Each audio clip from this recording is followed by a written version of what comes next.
Good morning dear student, मेरे school के इस यूट्यूब चैनल पर आपका हार्दिक स्वागत है। In last class 11 English medium subject जो जूलॉजी अपन स्टडी कर रहे थे, the chapter cell the unit of life, उसका अपन ने पार्ट 7 डिस्कस किया था। Today our topic is cell membrane. Cell membrane one of the important topic from exam point of view. First of all, the cell membrane is also called as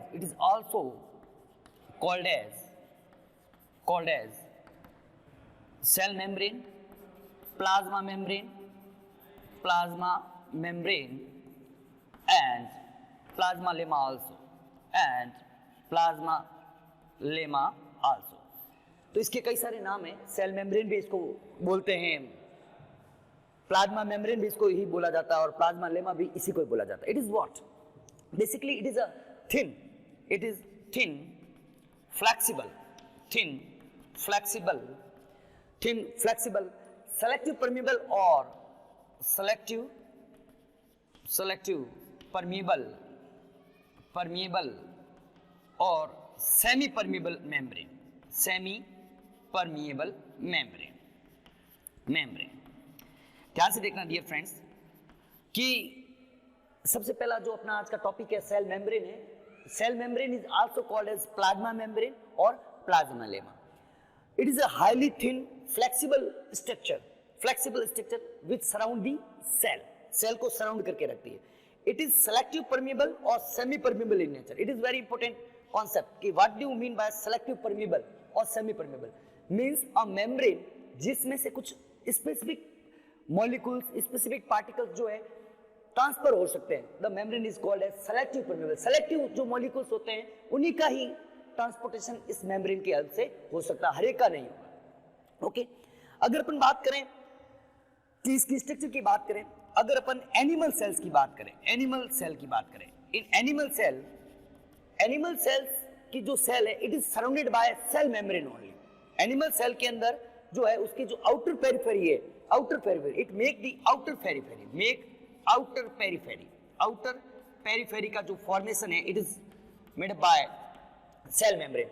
But as we know that in plant cell, अगर plant cell की बात करें outer periphery नहीं होगी, क्योंकि outer periphery वहां पर क्या होती है, cell wall होती है। and below the cell wall it is important data, मतलब below the cell wall के जो है नीचे की तरफ जो है वो cell membrane रहेगी।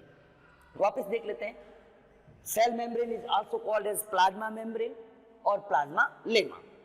It is thin, flexible and selective permeable or semi-permeable in nature. Means it does not allow the transport of any material. It only allows the transport of selective molecules or selective atoms from this membrane. So it is semi-permeable or selective permeable in nature. In animal cell की बात करें, जो animal cell is surrounded by cell membrane only. But in plant cell में dear friends क्या होता है कि plant cell के outer side के अंदर क्या होता है, cell wall होती है। cell wall के नीचे की तरफ जो है cell membrane is present. अगर बात करें bacterial cell की, as we know that in bacterial cell wall is also there. Below the cell wall plasma membrane is present. Okay. अब बेसिकली अगर इसका एक बेसिक फंक्शन देखें कि it provide mechanical support, mechanical जो सपोर्ट है, हालांकि अगर मैकेनिकल सपोर्ट की बात करें प्लांट सेल के अंदर it is provided by cell wall, but in animal cell the mechanical support is provided by the cell membrane. Okay dear friends, इसके अगर अपन स्ट्रक्चर्स की बात करें, सेल मेम्ब्रेन के स्ट्रक्चर की बात करें, तो सबसे जो इंपॉर्टेंट जो एनसीईआरटी के अंदर डेटा भी है और एनसीईआरटी के अंदर मॉडल दिया गया है, the model fluid mosaic model.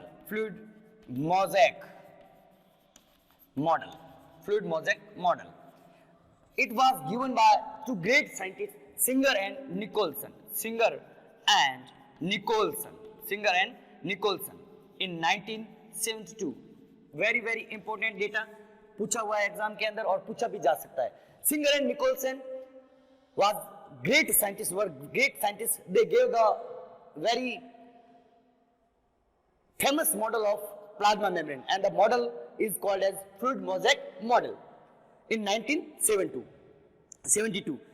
According to them, ये मॉडल बेसिकली कहता क्या, according to them the plasma membrane की जो थिकनेस है, डियर फ्रेंड्स इंपॉर्टेंट डेटा है, इसकी जो थिकनेस है इट इज 75 एंगस्ट्रॉम, 75 एंगस्ट्रॉम, ठीक, 75 angstrom, and as we know that 1 angstrom equal to 10 to power -10 metre होता है। कि जो प्लाज्मा मेम्ब्रेन की अगर थिकनेस की अगर बात करें, it is 75 angstrom, which is basically made up of lipid and protein.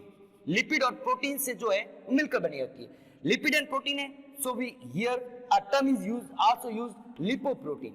Lipoprotein जो वर्ड है वो भी अपन यूज कर सकते हैं।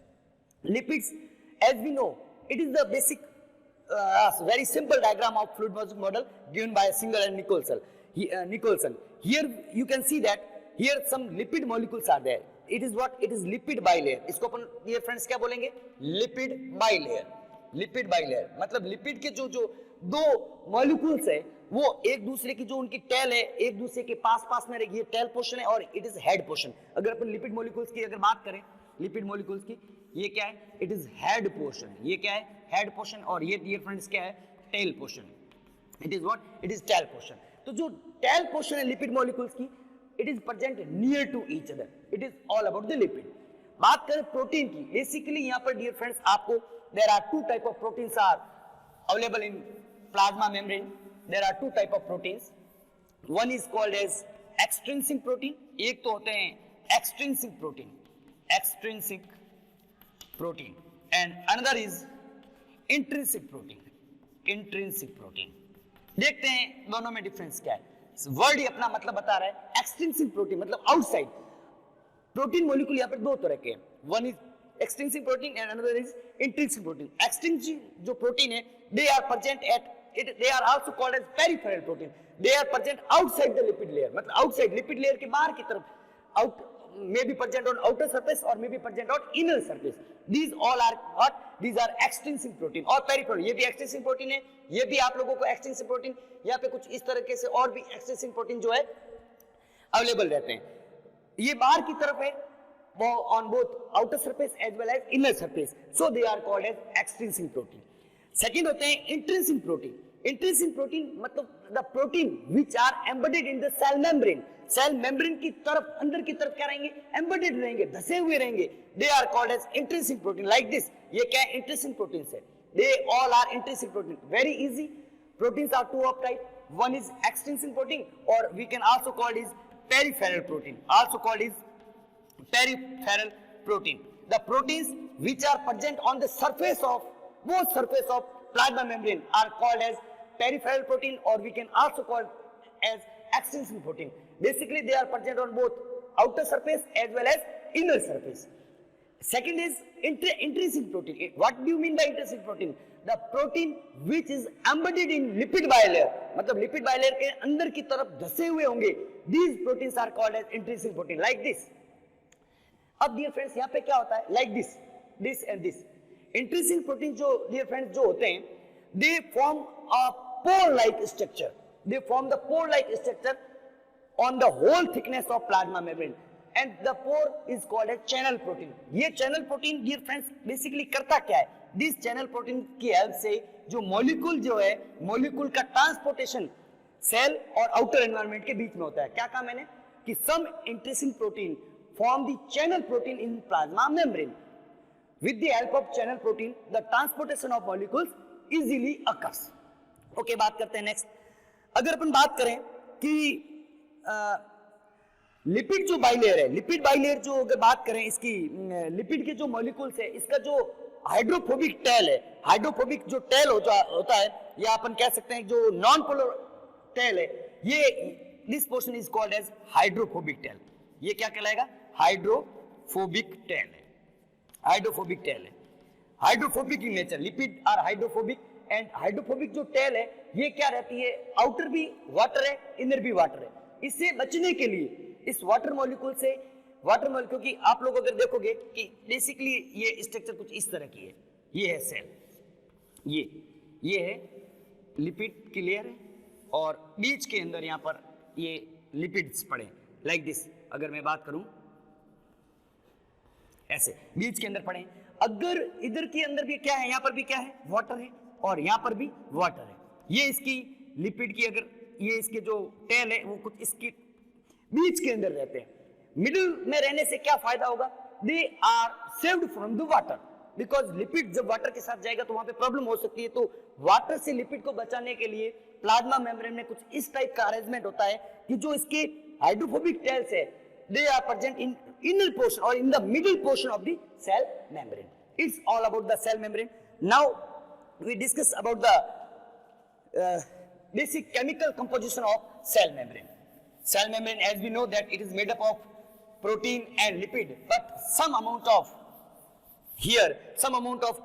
carbohydrates are also there. Chemical composition की बात करें, chemical composition of cell membrane, chemical composition of cell membrane, chemical composition की बात करें, basically chemical composition में here protein is there, one protein is there, protein, second lipid is there, and the third one is carbohydrate is there, carbohydrates. अगर आपको कोई पूछे option के अंदर केवल लिपिड और प्रोटीन ही है तो आपको वही लगाना, लेकिन अगर तीनों ही ऑप्शन में है और डी ऑप्शन आता है ऑल ऑफ द अबव, तो आपको ऑल ऑफ द अबव लगाना. Basically the lipid, protein and carbohydrate make the whole plasma membrane. अगर इसका अमाउंट की बात करें, प्रोटीन जो होता है dear friend 60 to 80% amount is protein is there, 20 to 40% lipid is there, and 5% here carbohydrates are present. अब अगर बात करें कि फंक्शंस, अगर अपन डिस्कस करते हैं कि what is the basic functions of plasma membrane, तो डियर अपना बिल्कुल इजी सा टॉपिक फंक्शंस बात कर लेते हैं. Functions of plasma membrane, functions of plasma membrane. देखते हैं फंक्शंस क्या क्या है. अगर अपन फर्स्ट फंक्शन की बात करें, as we know that dear friends कि सेल मेम्ब्रेन एक आउटर पेरिफेरी है, तो आउटर पेरिफेरी होने से क्या फायदा होगा, it provide specific shape to the cell, cell को ये स्पेसिफिक शेप जो है वो प्रोवाइड करवाता है. नेक्स्ट अगर सेकंड बात करें, helps in transportation of material, transportation of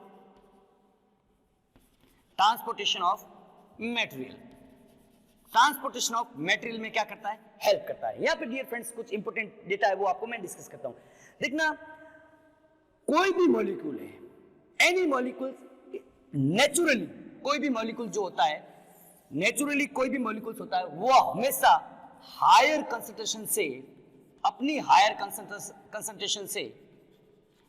अपनी लोअर कंसंट्रेशन की तरफ मूव करता है, लोअर कंसंट्रेशन की तरफ मूव करता है. Any molecules is always travel from their higher concentration to their lower concentration. कैसे? जैसे अगर dear friends here there are two systems are there, ध्यान से देखना, ये दो सिस्टम है, सिस्टम ए और सिस्टम बी.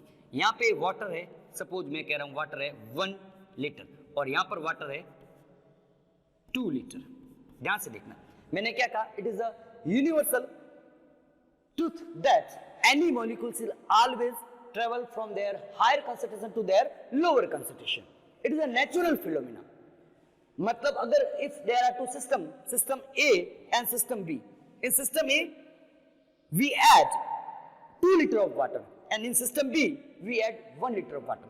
तो बताओ वाटर की कंसंट्रेशन कहाँ ज्यादा है, वाटर की कंसंट्रेशन 101% सिस्टम ए के अंदर जाता है, ज्यादा है. इसका मतलब वाटर का मूवमेंट जो होगा वो हमेशा ए से बी की तरफ होगा. It is a natural phenomena.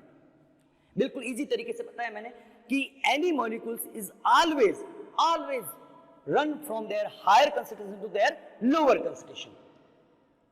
It is also called as passive transportation. इसको क्या बोलेंगे अपन, पैसिव ट्रांसपोर्ट भी बोलते हैं. पैसिव ट्रांसपोर्ट क्यों बोला अपन ने, बिकॉज यहां पर डियर फ्रेंड्स किसी भी टाइप की एनर्जी का यूज नहीं हो रहा है. There is no use of energy in this type of system, इसलिए it is called as passive transport. लेकिन सपोज अगर अपन को हमें सेल के अंदर कुछ ऐसे मटेरियल को एंटर करवाना है या सेल से बाहर कुछ ऐसे मटेरियल को एग्जिट करवाना है जिसकी कंसंट्रेशन जो है बाहर की तरफ, जैसे सपोज मैं कह रहा हूं ये एक सेल है, ये सेल है और यहां पर सपोज कोई भी मॉलिक्यूल X है, इसकी कंसंट्रेशन जो है 2 मिलीमोलार है और अंदर की तरफ जो X है वो है 1 मिलीमोलार और अपन को इसको बाहर निकालना है। मतलब क्या करना, अपन जो कंसंट्रेशन, इसको बोलते हैं डियर फ्रेंड्स कंसंट्रेशन ग्रेडियंट। इसको क्या बोला जाता है? कंसंट्रेशन ग्रेडियंट, इसको बोलते हैं concentration gradient. Toward concentration gradient का मतलब क्या होगा? From higher concentration to from lower concentration. But if अपन को कंसंट्रेशन ग्रेडियंट के अपोजिट जाना है, मतलब from lower concentration to higher concentration, 101% अपन को एनर्जी का यूज करना पड़ेगा। And the transport by which a molecule is travel from lower concentration to higher concentration with the help of energy is called as active transport। उसको अपन क्या बोलेंगे? Active transport बोलेंगे, एक्टिव ट्रांसपोर्ट। ठीक है, अपन ने क्या कहा? फंक्शंस, प्लाज्मा मेम्ब्रेन के फंक्शंस की बात करें। फर्स्ट है it provide specific shape to the cell. एक सेल को एक स्पेसिफिक शेप देने का जो फंक्शन है, it is provided by the plasma membrane. It's helps in transport of material. Transportation दो तरह का होगा, passive transport and active transport. If there is no use of energy in transport of material, there is no use of energy in the transport of material, such a type of transport is called as passive transport. And if we apply the energy for transport of material against the concentration gradient, against the concentration gradient का मतलब क्या है? from lower concentration to higher concentration, from lower concentration to higher concentration है, so we apply here energy, such type of transport is called as active transport। फिर अगर अपन बात करें कुछ ऐसे मॉलिक्यूल्स भी होते हैं जैसे पोलर मॉलिक्यूल्स। अगर किसी पोलर मॉलिक्यूल्स की बात करें तो पोलर मॉलिक्यूल्स के ट्रांसपोर्ट के लिए कुछ स्पेसिफिक चैनल प्रोटीन भी यहाँ पे काम में करते हैं। अगले प्लांट फिजियोलॉजी के अंदर अपन स्टडी करेंगे sodium and potassium pump. Sodium and potassium pump क्या काम करता है कि कुछ जो पोलर मॉलिक्यूल्स है, पोलर मॉलिक्यूल्स को नॉन पोलर लिपिड बाइलेयर से, पोलर मॉलिक्यूल्स है उसको अपन नॉन पोलर लिपिड बाइलेयर से रन करवाना चाहते हैं। तो इसके लिए यहाँ पर कुछ specific pump are there which are present on the surface of plasma membrane. One of the example is sodium potassium pump. कुछ जो मटेरियल है वो सेल से बाहर भी निकाले जाते हैं। The phenomena is called as exocytosis. NCERT में अपना जो था आई थिंक उतना ही है। Thank you very much dear student. आराम से जो नेक्स्ट जो है अपना सेल वॉल को स्टडी करेंगे पार्ट 9 के अंदर। Thank you very much.